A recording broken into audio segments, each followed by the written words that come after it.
Hello and welcome to episode 1 of our brand new podcast. Hey, Lauren, what is the podcast called? Well, I'm glad you asked, Lee. It is called Fab Life with Lauren and Lee. We're going to be doing a weekly podcast and we're going to be covering all sorts of topics for you. Yeah, every week we're going to have a loose theme that we're going to try to stick to. That's right. There's going to be some real philosophical questions that we're going to try and answer, like what is the meaning of life? And also, what's your favourite cocktail? So here is our first of many more to come. Enjoy episode 1 of Fab Life with Lauren and Lee. Lauren, we've been talking about this for ages and we finally set it up. I mean, I can't believe it. It only took a global pandemic for us to talk and be recorded while we're doing it, but you know. I know, and also not just a global pandemic, but about 9 months into the global pandemic. We're so proactive. You know, it was a lot. We've really thought about it. We've put a lot of preparation in, and this is 9 months of work that has finally happened. The pandemic will be over tomorrow. We'll be like, oh, okay. And people will be like, that was a load of shite. Why did they spend 9 months thinking about that? Oh, God. So welcome, Lauren. Thanks for doing this. For anyone who's listening, we are actually not in the same room. You can possibly hear that. We are recording this virtually because that's all we're allowed to do. Tear. Yeah, we are separate. I am down in London town, you know, with a London Massive. And Lily, where are you? Tell the world. Well, I've already told the world practically. It's all over my social bloody media. But yeah, I'm back in Grimsby. I'm back in the hometown. Sorry, one sec. I'm just wiping a tear. No, I have relocated from London because of the GP, not my general practitioner, but the global pandemic. Hey, hon. Do you know what? Some say it's the epicenter of Fab Life for the Northeast. Would you say the Northeast? Links. As you now know. Oh yes, very well done. How do you know that? No, it's. I used to have a pen pal. Yeah, I've sent you some post. I bet I always worry your mum's going to swipe it, to be honest.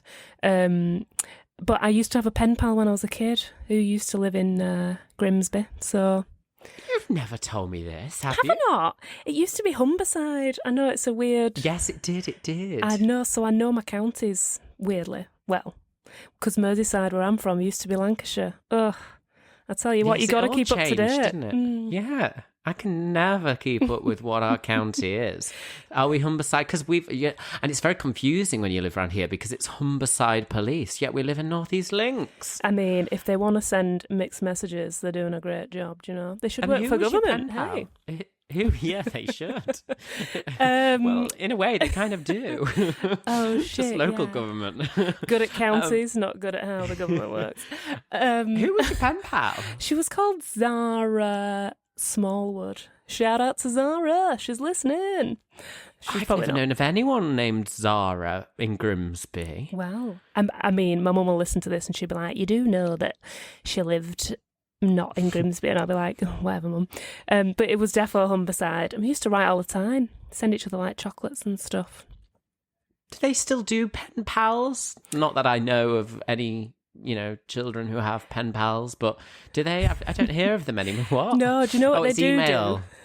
It's not even that. It's Animal Crossing. Oh, okay, Animal Crossing. Is that the one that you're obsessed with? No, thank God. But like, Freddie. What was the one that you were obsessed with? When we used to work together, which we'll get onto, but you used to, wasn't it your farm? It was you Farmville. Have a farm. Farmville. Yeah. Farmville, that's it. I think Ben, my other friend that had it, he might still have it.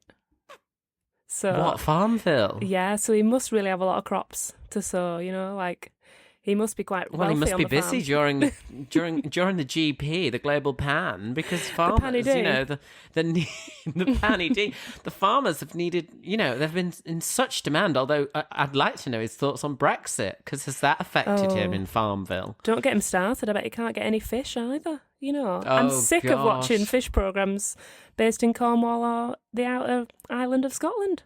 Oh, darling. I've moved back to Grimsby. It's the epicentre, not of Fab Life, but of fish. Don't tell it's Carl. all we hear sorry. about. I know Carl, for anyone who's listening, is my father. He was a fish merchant. Not a Munger merchant. Every time I say father as well, I don't know who I think I am. He's my father. It's like you've moved back to some castle, so you have to talk It really like that. is. I do feel like when Sansa left the north to go to what's it called? King's Landing. That big wall with ice on it. And then she went back to the north, and she totally changed. She was such a hard-faced bitch by the time she returned. That's me. I'm Sansa. That's you. I mean, I'd believe it if I didn't hear your mum putting the microwave on about 2 minutes before we started recording. Oh, honestly, the trials and tribulations of recording, living with your parents. I was like, I'm just about to record a podcast, so I would appreciate it if, for the next half hour or so, you could just be as quiet as possible. Yeah, no worries. 5 minutes later, I'm about to press the record button. 76 trombones, let the big parade. I'm like, okay, cool. You just want to microwave? Oh, don't worry, I'm just microwaving this for 27 minutes. It was the typical mum slipper noise that I really enjoyed, because I was like, that's not Lee. He would never wear like a mule slipper. And I just heard that little like muley slipper walking up to the micro. I was like, the microwave. Yes. I was like, that's definitely Les. Yes, I can actually tell whether it's my father or my mother based on the sound of their shoes walking on the floor. You've been there too long, babes. You've been there too long. You're right. If it's a mule, it's Leslie. If it's a stiletto, it's Carl. That's where you get the fab from anyway, isn't it? It's definitely Carl. I'm rubbing off on him. So, yes, this is Fab Life with Lauren and Lee. We debated the name for quite some time. We also did that weird thing of, did it work with Lee and Lauren, or did it work with Lauren and Lee? And we settled on the end. It didn't actually take long, because I thought Lauren and Lee just rolls off the tongue. Yeah, it's a syllable thing, I think. And, normally, like with your siblings, you definitely like, I come first when you sign the birthday card, because I'm better than you. But it wasn't about that, because we have a mutual respect for each other, Lee. But also, syllables help. yeah, that too. And also, when I was in primary school, I used to always, when like teachers would put you in, say, oh, get yourself in pairs, and one of you is A, one of you is B. I was always B. I always wanted to be B. I always wanted to be A, actually, so it might be a match made in heaven. Oh, we should have called it A and B. Oh, just to make it more elusive. Come back to our next episode of A and B. Each name, maybe the name of the podcast can change every episode. No. Yeah, we'll go through the alphabet. It can be learning. We'll help people with the school. Well, I'm very excited for doing this, because I have had a podcast before. Let's Talk with Lee Peart. Little plug there if anyone wants to listen to it if they haven't already. But I never did it with a co-host. It was just me, myself, and I, and then me interviewing people. So the premise of this podcast really is just us chatting a bit of shit, really, isn't it? Yeah, and I think it all like comes back around to us kind of doing the old school hashtag with your fingers in the air kind of thing. We used to create a hashtag Fab Life, and if we were doing anything that would even make us feel a bit crap, we'd say, well, it's Fab Life, babes, so don't worry about it. So yeah, it's kind of us bringing it back round. So we might be chatting some shit, but I feel like the theme will always be whatever makes you feel Fab Life. Especially at the moment. It's a loose theme, isn't it? We are going to try and stick to it, but we'll also try and have topics each week that we stick to as well. And we're just happy that you are, on this. Oh, there's a word coming up that I hate to use, but I'm going to use it. Journey with us. Oh, You're on this journey. Don't stop believing. Don't stop believing, guys. In Fab Life. I thought the good thing to do with this first episode is, people may be listening to this, and they probably are listening to this thinking, I don't know these people. I have no idea who they are. Who the hell are they? I've listened for the first 10 minutes and they're coming across, let's face it, a bit wanky, which is not untrue. They're not even fab. Well, you wait and see. It's a slow burner, okay? But I thought we could give a little bit of backstory about ourselves, talk about ourselves is our podcast after all. Yeah, let's do it. So, Lauren, Tell us a bit about yourself. Tell us 3 facts about yourself. Oh, I hate that when you used to have to do that in like drama school. No, tell us I can do this. I struggle to stick to 3 because I just like I'm obsessed with myself. But the one that I hate is tell me a weakness. You know, that one. God, can you tell me something? It's always an interview question, and I'm always like, what? Laughs too lovely, Lily. You know. Looks too great. No, it's a too real modest. Detriment. Yeah, no, I'm not joking. 3 things about myself. Right, I am from the Northwest. Big up here. Because I was going to say, I was going to say, you know, we have to talk about that accent, Lauren. I know. It's you know, it's very distinctive, and I love the accent. You know, I love the accent. But whereabouts in the UK? Haydock, where is that? Haydock. So Haydock is in St Helens, technically. St Helens, if you're going to say it properly. But if you're from there, you say like St Helens, basically.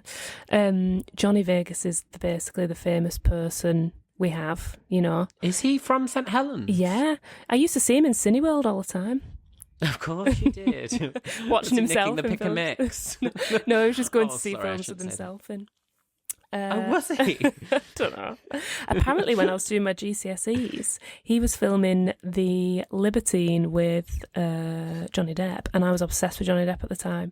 And I come out and I was in a science GCSE. I was like, and he took him to some crummy old pub in St Helens. I was like, what? Because I so would have like just bust out of that science exam, my double award science. You know what I mean? I'd have sacrificed that. Double award science. I'd have Very sacrificed weird because you did 3 subjects: biology, chemistry, and physics. Yet you only got 2 GCSEs. I know, go figure.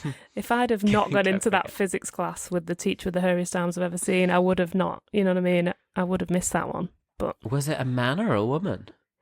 It was a man, but it was like a werewolf. Like, I think on the weekends he was just moonlighting. Ooh, little pun there. Because very good. Thanks. He had a tash, and I was like, it's a miracle you've not got a full beard because the hair is coming out of you like thick and fast here, mate. God love him. But yeah. Tangent. People will get used to these. People will get used to these. You'll have a lot of them. So facts, cold hard facts. Haydock St Helens, good accent, good strong accent. But Lee, you'll probably, I'm amazed you've not done it so far, but it's the stirs, my her. It's those vowels that everyone is just like, oh, I knew you were Northern, but then I couldn't place you because you did that weird vowel thing. Yeah, so that's like because really it's a bit prominent. that vowel thing reminds me of Cilla Black. God rest her soul. Oh, God love that woman. But you know where I don't care. Yeah, she'd be like, come on down the stairs there, girl. You know what I mean? I always remember when we were working on a job together and someone was trying to understand where it was, and someone was saying the stairs, and I think I was saying, oh, you need to go up the stairs. She's going, what? And you were like, I'll handle this. You need to go up the stairs over there. And I was thinking, it just confused her twice as much. I know, it was so weird when I moved to London because I didn't know. It's so, I mean, was I thick? I don't know. I didn't know that no one else said it like that. You know what I mean? Or I didn't realise people wouldn't be able to understand it. So like... You weren't thick, you were just ignorant. I was just... You know, you just didn't know. Not I ignorant, was just it ignorant sounds like worse. a little pig. Yeah. It was so weird because I watched TV with people with, you know, RP accents and, well, the rest of the country saying it the other way. I can't make my mouth do it though. It's really bizarre. Like, it just feels... Yeah. It's too much work. That's why we talk like this, because... Chief mumbler over here, you know. No, it's a great accent. It is. We love it, and it weirdly suits you, but doesn't at the same time. But I think that's what makes it work, you know. Yeah, definitely. I don't know why this has turned into therapy. And then the next thing he said was, "Thanks, Lee." So and also, can we? I think we should go on to another fact right now, which I think we're going to talk about in our Valentine's Day special episode. More Steph. Who just got married? Someone over here got mazzered. Yeah, so fact number 2, I recently got married during a panny day. Can you even believe it? Yeah, during a panny day. Oh, gosh. We'll probably do the full story in our Valentine's Day special when we cover the whole spectrum of love. yeah, but we didn't get the wedding we'd originally planned. But the Panny D taught us one thing, and that's like what marriage is all about. And if I'd have been sat here still waiting to get married, or not knowing whether you can get married, that was the worst part of it for me. Yeah. You know, I think everyone else was more heartbroken for us and like was like, oh, you're dealing with it so well. But it was like, no, we're all right with that. It's just we just want to get married. So we got married just as the Tier 3 announcement came in, so we couldn't have a reception.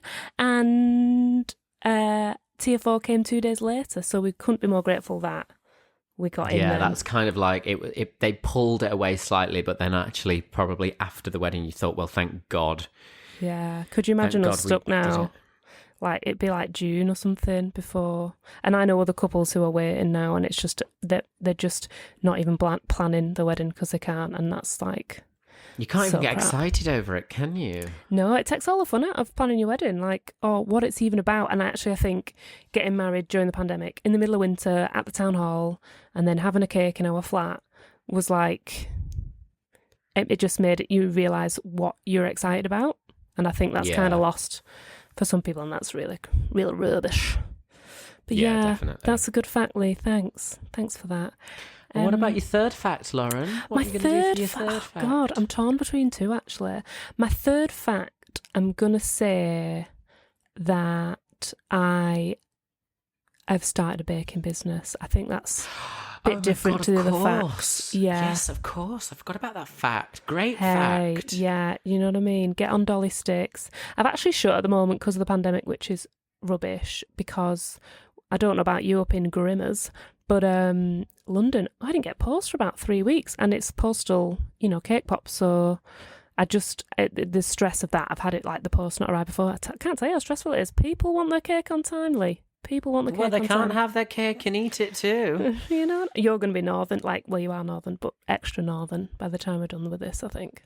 Yes, you're going to be like, hello everyone and welcome to Fab Life with Lauren and Lee. I know. I mean, I do think I've definitely put a little bit more of a northern twang on, but do they? I don't think I'm northern. Well, I am northern, but I don't think I sound that northern. But I just wonder whether that's just a bit of a camp twang. I think as well, because you went to uni in Manchester. Oops, spoiler alert. Sorry if that was one of your facts. Oh, don't give it away. Hey. That kind of moulded your accent a little bit. So it was still northern, but like slightly different. Yeah, and I used to live with a girl who had quite a strong Mancunian accent, and then also I used to be good friends with a girl who was a Brummie. So I had this kind of, at one point, a bit of a hybrid. You love the Brummie accent? Oh, it just is so funny. You remember about what happened. Yeah, I do. The Brummie accent when we worked together. I tell that story to everyone. Oh, I was doing this data capture job, and this guy the height of Fab Life. This is how we met, isn't it? Yeah. The height of Fab Life, it really was. Well, this is how we met. We met on doing promo work. So if anyone doesn't know what promo work is, it's basically when, the way I describe it to people is, those people who are often in shopping centres and they're like, would you like a free such and such? Or would you like, and you see free Coke being handed out, the drink. And I'm there. Although in some shopping centres, the drink's nowhere to be seen. Yeah, it's like we were those people. We were promo people. Anyway, some jobs were great, some not. And this data capture job, oh my God. And this guy from Birmingham comes up and I'm like, can I take your name? He's like, David. I was like, okay. And your surname? He goes, Stein. David Stein. As in shit Stein.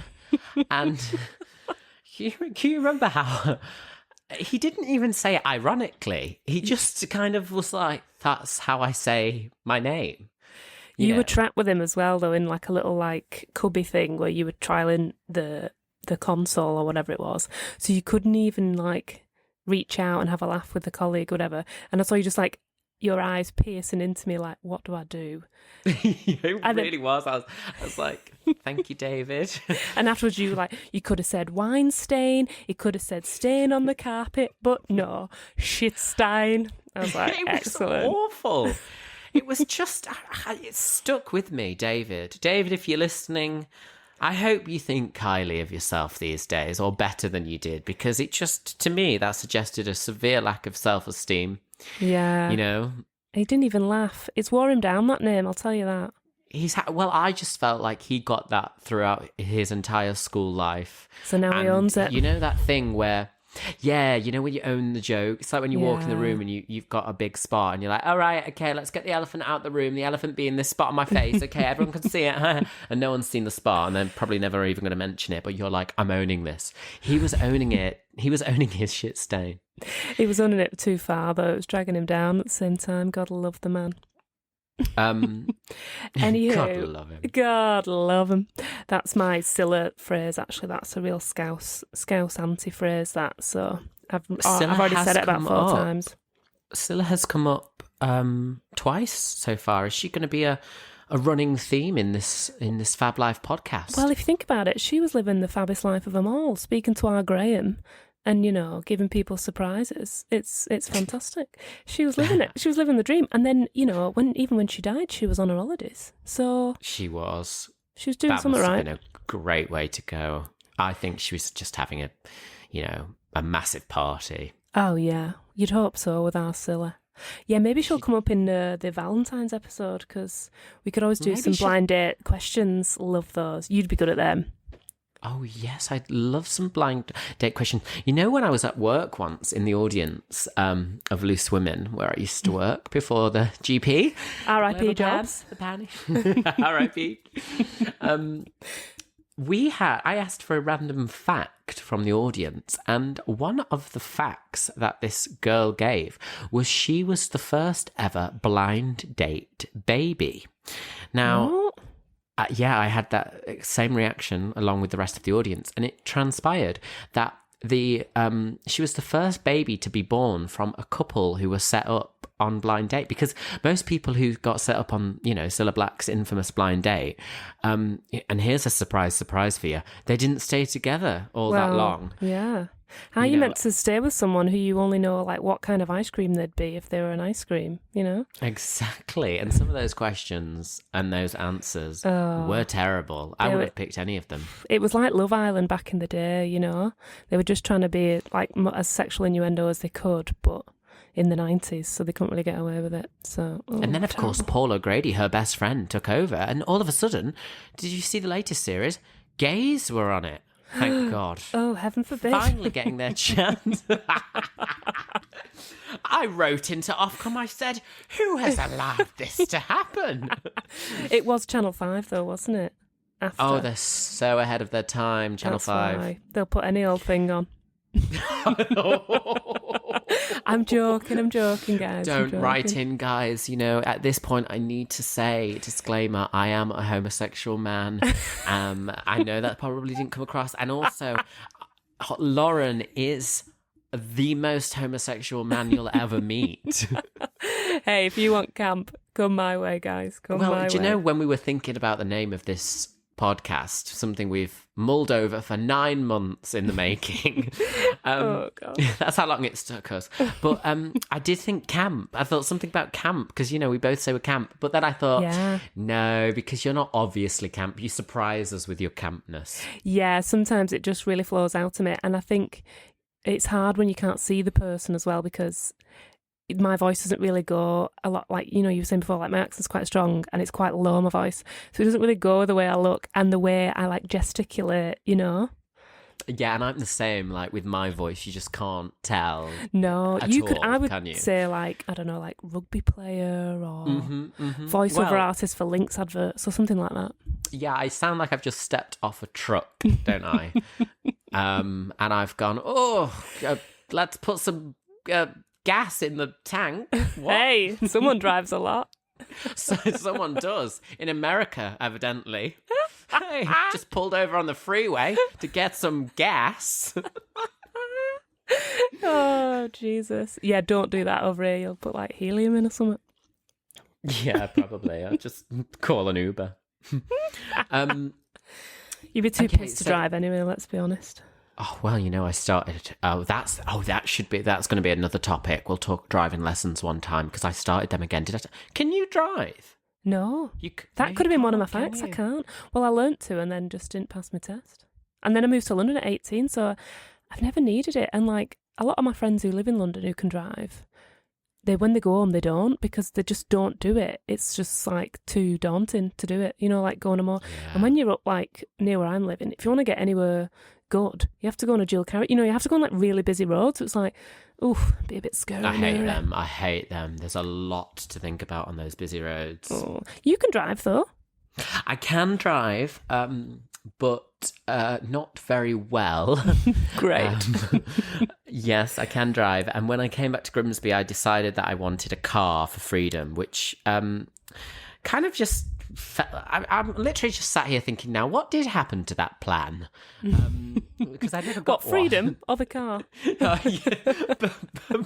Both. But I can drive. I'm trying to think of my facts. Yeah, please. I've said about 3 of them for you, but start again. Oh, have you? I didn't notice, but that's great if you have.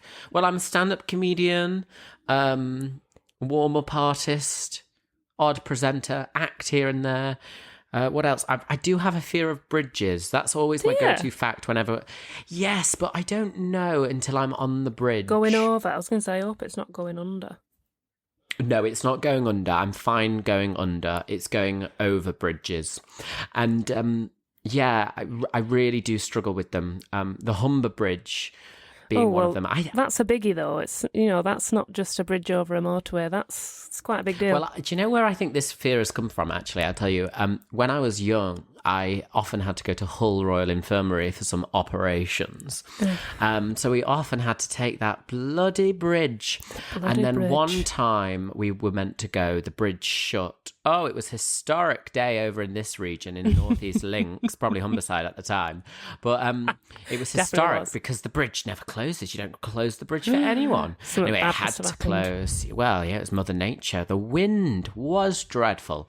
And they decided it was too dangerous to drive over the bridge. Now, imagine as a kid hearing that and thinking, oh my God, we can't even... Anyway, so the next time we had to go over the bridge... all fine, but I was like, I think I was sick when I got to the hospital, so they weren't able to operate on me. Then the next time, and every time we'd go over this bridge, my mum used to just look up as she was driving and just go, it only takes one bolt. Oh, she's such a wind-up merchant, though, isn't she? She'd also do that on roller coasters. When we were just going up, she'd go, well, you know, it only takes one bolt. And I used to think, that's not necessary. No. And, you know, I do still have a bit of a fear of I think it's the dropping from the bridge. I think you've got trauma, Lee. I think you've got some... I hate to go back into the therapy sessions. There's definitely some trauma there. You were ill as well at the same time. You just associate this whole terrible time. What came first? The illness or the trauma?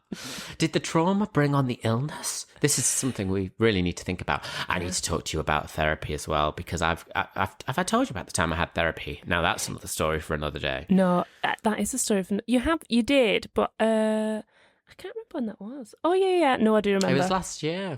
I think the first time you told me I was really drunk when you were telling me. Surprise, surprise.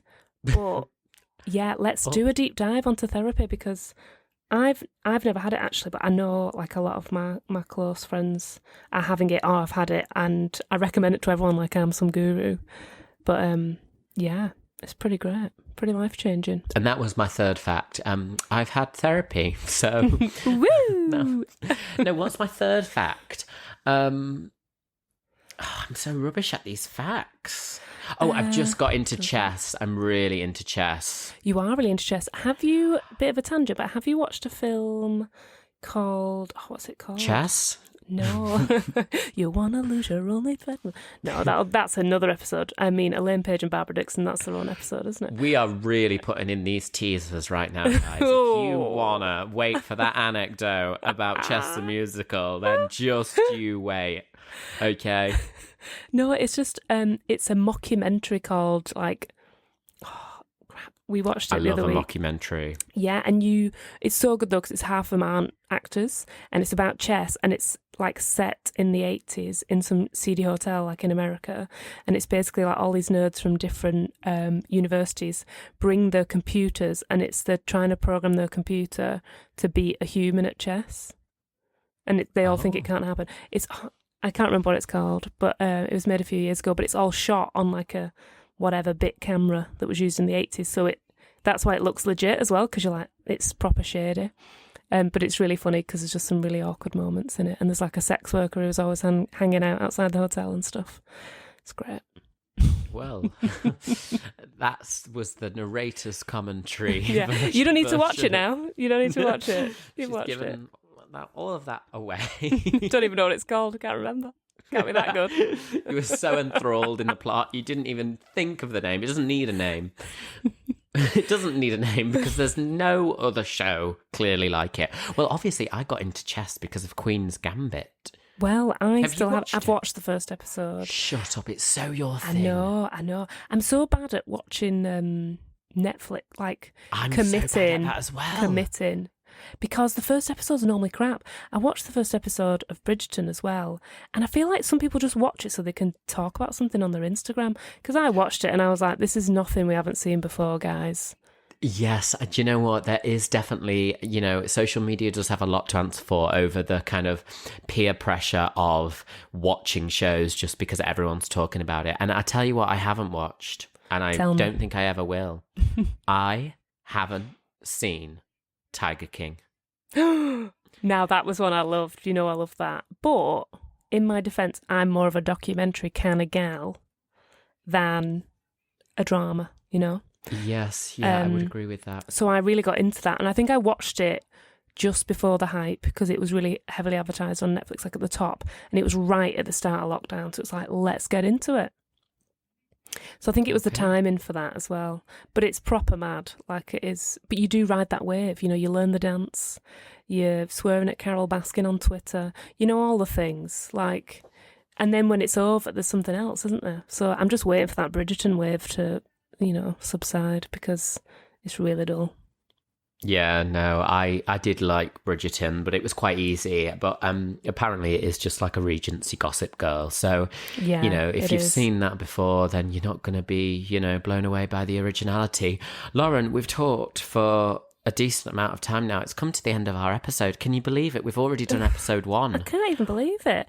I hope people know that we are fab, really, and we're not these little weird hermits that just talk to each other for half an hour about facts about themselves, Well, no, we decided that the first episode, we're laying the groundwork, and you are on, again, the J word's coming, you're on this journey with us, okay?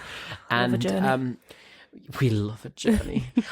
So, there'll be more facts, but we're not going to lay them out as going, let's give each other 3 facts about ourselves, it'll just be like we always do. If we wanted to call it chat and shit, we would have, but it is essentially that with a really loose theme. So this has been Fab Life.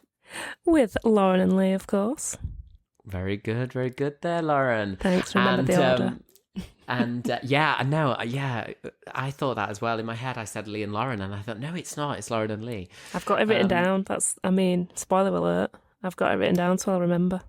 Difficult to remember our names, indeed. I know. So if you have liked episode 1, then please do subscribe to this. Leave a review as well, because they do mean a lot. I never used to think that they did, but they mean a lot. They help algorithm-wise.